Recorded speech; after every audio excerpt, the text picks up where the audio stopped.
umpisahan natin, keto bats mga bossing, ay ganito pala ang trip nila dati. Ano, yung mga illegal, gawin lang daw legal. Napakasimple lang pala doon sa kampo ni Bato de la Rosa, mga bossing. Yung illegal, ay gawing legal. Oh, pakinggan natin si Tobats. Oh. Flooding the country, getting jobs. Ayan. Ito ho mga kababayan, luma na ho ito. No? Kumbaga, nadaanan lang po natin at nakita natin. At baka nakaligtaan o lumagpas din sa inyong mata, ito ipapakita natin at i-share namin sa inyo mga kababayan. Oh, kung illegal yung mga Chinese, di gawin silang legal. Ang dali lang po para sa mga pro-China, ano? Easy-easy! Pagka illegal, di gawing legal. Estados Unidos o kahit saan mang bansa, mga kababayan. Pag ikaw, illegal na nasa loob ng kanilang bayan, hindi ubra yung ganyan. It's either deport ka o baka ikulong ka pa. Di ba? Mukhang dito lang ata sa Pilipinas at nung panahon lang hata ni dating Pangulong Duterte ganyan. Pag illegal, di gawing legal. Dito kapag ka nahuli ka, overstaying, kahit isang araw lang, naku po, kukunin ka sa bahay mo, isasakay ka sa eroplano. Pakinggan nyo ho ito, mga bossing. Yung mga Chinese dito, hayaan mo yan. Nandito magtrabaho, hayaan mo. Hayaan lang. Hayaan lang daw po, mga kababayan. Siyempre, ang pinag-uusapan ho dito, yung mga illegal na naninirahan po sa Pilipinas, no? O, yan po yung pinag-uusapan dyan. Ano sabi ni Bato? Sir, in general, ano pong gagawin nyo bilang senador kung makapasok po kayo dun sa problem ng illegal Chinese workers flooding the country, getting jobs of Filipinos? Well, illegal is illegal. Di ba? Illegal is illegal. Kung illegal, then dapat gawin legal. Hindi. Ganun ba dapat? Biruin mo, no? Ganun tayo nila na na paikot dati. Nung panahon pa lang ho yan, na kumakampanya siya para maging senador, mga bossing. Ganun nila ipinamukha o ganun nila ipinaramdam sa atin kung paano tayo maging pro-China. Mga illegal na Chinese po, ano gagawin yan? Kung makapasok po kayo sa senador, illegal is illegal. Di gawing legal, baka kayo pa umayos ng dokumento nyo mga yan sa sobrang pagmamahal nyo sa mga Chinese. Hindi ko naman po sinasabing lahat ng Chinese po, mga kababayan. Pero yung mga illegal ho. Sabi ko nga po sa inyo sa Estados Unidos, nakita nyo kung ano ginagawa ni Donald Trump? Naglilinis ng Estados Unidos. No, lahat po ng mga illegal na naninirahan po sa kanilang bayan, sa kanilang bansa, pinapa-deport, pinapa-uwi ho. No? Dito din ho, kung saan kami naninirahan, ganun din ho, mga kababayan. Kapag ka ikaw, lumagpas ng isang araw, lumagpas ka 2 araw, no, may karampatang parusa yan.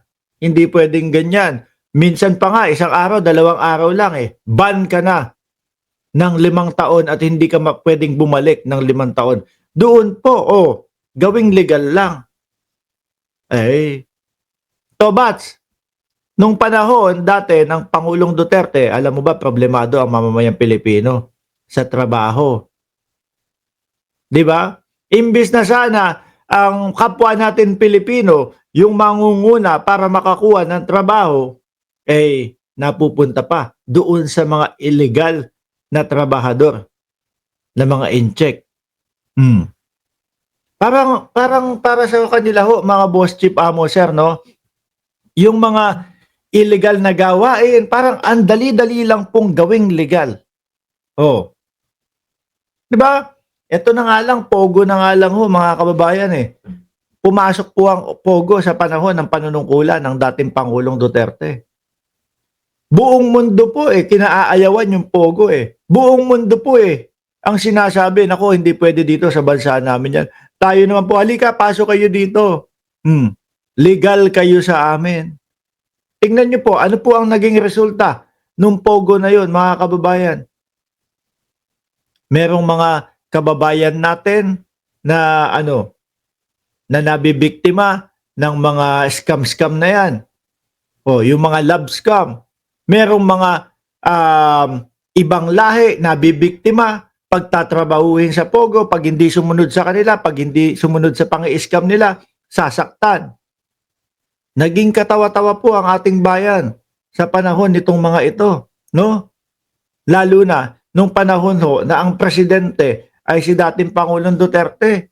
Tapos sasabihin nila, kaibigan natin ng China, no? Sasabihin nila, huwag tayong masyadong kumiling sa Estados Unidos. Di ba? O, tuloy. Di ba? Gawing legal. Gawing legal. Kung illegal sa gawing legal. Paano po yun? Ha? Ano po yun? Ay dapat kunin na lahat ng requirements.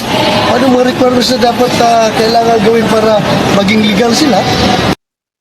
Hindi, kailangan may parusa. Pumasok sila ng illegal No?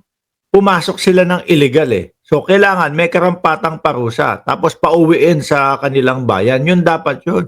Biruin nyo mga bossing, umpisa pa lang pala ng mga karera nito ipinamukha na sa atin at ipinaramdam na sa atin kung paano sila maging pro-China. Sabi ni Ma'am Princess Paris, sila Duterte lang ang kaibigan ng China. Tapos ano ginawa nila? Pinauwi nila yung mga Amerikano. Pinauwi nila. No, sasabihin nila, ganyan ang balanse. Hindi kumikiling sa Amerikano. Yun naman pala kiling na kiling ho sa China. Itong mga mga bossing. Kaya pala, pagdating po sa usaping West Philippine Sea, mga tameme, mga hindi ho nagsasalita, mga bossing. O di ba? Ganun lang kadali ho sa administrasyon ng dating Pangulo na gawing legal yung illegal. Kasi nga naman, sino ko-question? Sila yung mga nasa poder. Di ba? Ngayon, alisin na natin yan. Kumbaga, appetizer lang ho natin yan si Bato de la Rosa, mga kababayan. Hanggang ngayon naman po, nakita nyo naman kung ano ang ginagawa sa Senado. Ganun at ganun lang din ho, mga bossing. Anyway, tanggalin ko muna si Bato de la Rosa. Sino ba isusunod natin dito? Remove. Remove. Ngayon, dumako ho tayo, mga bossing. Nako, eto ha. Ito po, yung posible na maging kilusan at galawan po, no? Nung mga senador natin sa 20th Congress, mga bossing. Ito, papakita ko ho sa inyo. Ito po yung mga papasok at yung mga mananatili na mga senador, mga boss.